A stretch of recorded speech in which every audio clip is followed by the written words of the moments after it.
Nos últimos tempos a gente publicou um vídeo aqui no canal falando sobre as piores geladeiras que você poderia estar comprando. E esse tipo de vídeo sempre chama muita atenção porque ninguém compra, uma geladeira pensando que vai dar problema. Ninguém entra numa loja achando que vai fazer alguma compra errada. Eu continuei observando como esses modelos se comportaram com o passar do tempo depois que eu fiz aquele vídeo. E quanto mais eu analisava, mais algumas coisas ficaram mais claras pra gente. Alguns modelos continuam nos apresentando exatamente os mesmos problemas. E outros que antes pareciam até tranquilas começaram a nos mostrar os defeitos depois de algum curto período de tempo. Foi justamente isso que fez a gente vir gravar esse vídeo aqui novamente. E hoje a gente vai te mostrar uma lista atualizada e mais completa das piores geladeiras que você pode estar comprando hoje. Primeiramente, a gente não tem nenhuma parceria com nenhuma marca citada nesse vídeo. Eu não ganho comissão para falar bem nem mal de nenhuma marca. O que a gente faz aqui é uma análise técnica baseada em usos do dia a dia no mundo real. A gente tem aqui padrão de defeitos que se repetem, os custos de manutenção depois da garantia, a facilidade ou dificuldade de conserto, disponibilidade das peças, os relatos de técnicos, o comportamento da geladeira ao longo do tempo, principalmente em épocas como a Black Friday. Muita gente compra geladeira ali no impulso, você vê um preço melhor, você vê um preço bom, atrativo, você vê um design bonito e tem também um vendedor dizendo que é um ótimo modelo. Porém, o problema só aparece meses depois, quando a garantia já está ali no fim.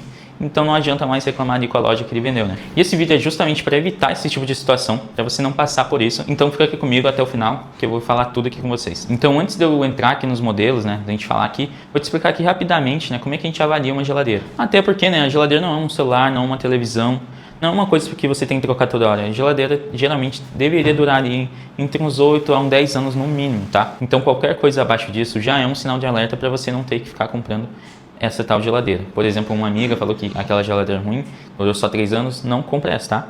E principalmente quando eu avalio um modelo, eu olho principalmente por quê? Para o tipo de compressor, para a qualidade da placa eletrônica, para o material de tubos dela, se é cobre ou alumínio, a facilidade de encontrar peça no mercado, o padrão de reclamação que se repete.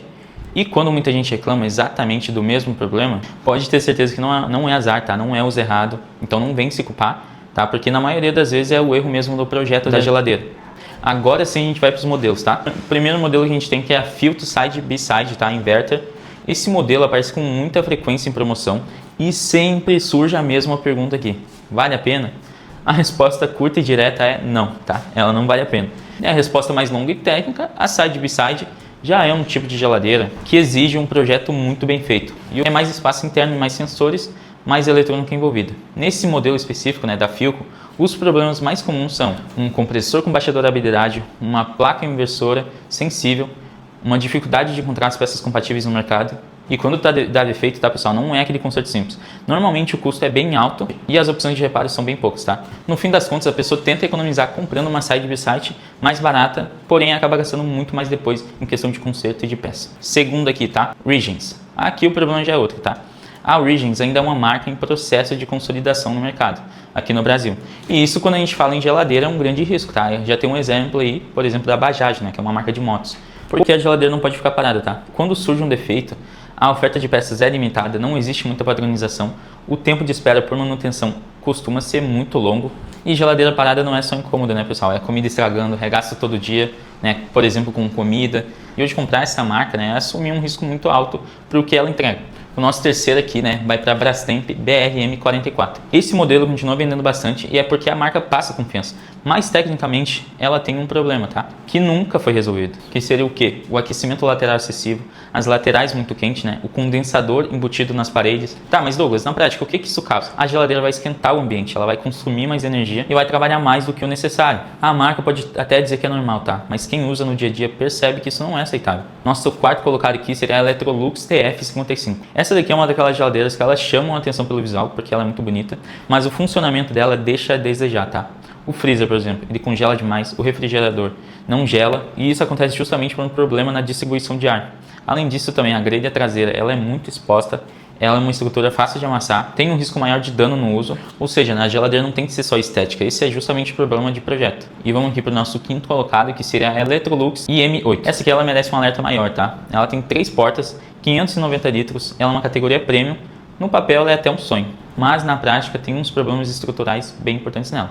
Por exemplo, as portas são muito frágeis, a chapa é fina, ela amassa com facilidade, tá? Ela tem um desalinhamento e ela tem uma perda de vibração com o tempo. Tem até registros de falhas em lotes anteriores. Porém, até hoje não existe um posicionamento claro da marca, né, sobre uma correção definitiva nela. Enquanto isso não for resolvido, eu não recomendo para você estar comprando ela, tá? A sexta posição aqui é a consulta. Aqui a gente entra até num problema sério chamado aqui de vício oculto, tá? Que é o compressor queimando cedo, os tubos de alumínio, o micro vazamento de gás. O padrão é quase sempre o mesmo. O defeito aparece logo depois que a garantia acaba. Parece que tá, ó, ali definidinho com o timer, né? E até o orçamento costuma ser um pouco mais alto e muitas vezes não compensa. Outra, né? Até porque a geladeira ela não foi feita para durar 2, 3 anos. Ela precisa durar muito tempo, porque é algo que a gente usa todo dia, né? Fica o dia todo ligado. O sétimo lugar aqui é o gelo seco, tá? Sinceramente, esse sistema aqui já deveria ter ficado no passado, tá, pessoal? Por que isso? Porque ele exige um descongelamento manual, o dreno entope, a água vaza, suja a geladeira inteira. Eu já tive uma geladeira desse jeito, pessoal, e é horrível, tá? Porque você tem que ficar descongelando a geladeira. E hoje em dia, mesmo pelo preço, existem modelos frost free, né, muito mais práticos e eficientes que compensam muito mais. Não faz sentido optar por um gelo seco. Oitavo lugar aqui a gente tem a Continental, que é uma linha mais básica do grupo Electrolux, e o preço chama bastante atenção, isso é verdade, eu confesso.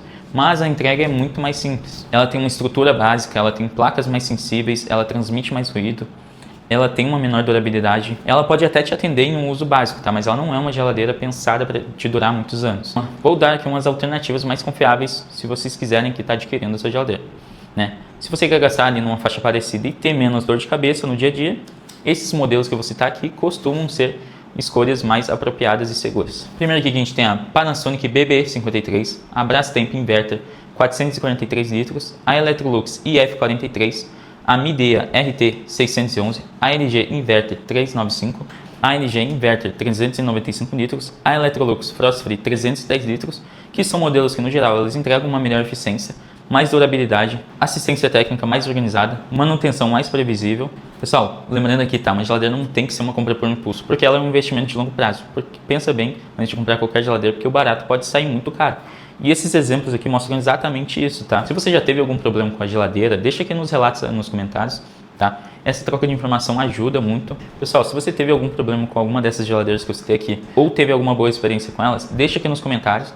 A gente vai estar vendo todos eles, tá? Respondendo o máximo possível. E se você gostou também, deixa aí seu feedback, sua curtida, compartilha. E dá uma assistida nos outros vídeos do canal, tá? Que vai ter sempre vídeos aqui para ajudar você a fazer as melhores escolhas, tá? Vai lá, assiste nossos vídeos. Um abraço. Te vejo em outros vídeos. Falou!